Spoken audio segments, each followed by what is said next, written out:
প্রায় 200 বছরের পুরনো শহর পাবনা নানা কারণেই গুরুত্বপূর্ণ।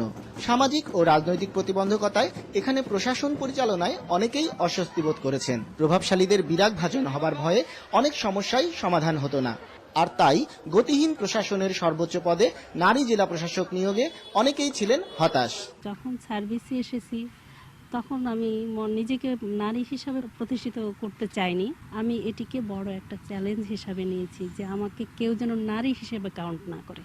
প্রশাসক হিসেবে নারীর যোগ্যতা নিয়ে প্রশ্ন তোলা মানুষের ধারণা পাল্টাতে খুব বেশি সময় লাগেনি 15তম বিসিএস এর এই কর্মকর্তার। রুটিন কাজের পাশাপাশি ফেসবুক পেজ খুলে জনগণের সমস্যার দ্রুত সমাধান দিয়ে জেলা প্রশাসনকে নিয়ে গেছেন জনগণের দোরগোড়ায়।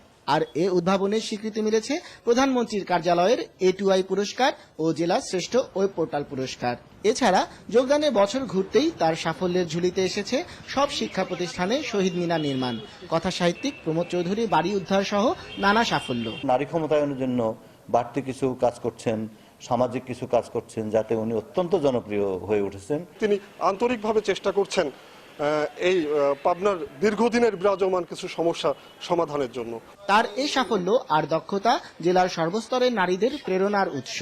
তিনি যেভাবে এগিয়ে চলেছেন, সাফল্য রাখার চেষ্টা করছেন, আমরা যদি সবাই মিলে তাকে সহযোগিতা করি, আশা করি তিনি অনেক কিছুই বদলে দিতে পারেন। বর্তমান প্রজন্ম এগিয়ে আসুক, তাদের যে বাধাটা, তারা যদি কাজ করে সেই বাধাটা আর বাধা মনে হবে না। রিজভি জয়, ATN নিউজ, পাবনা।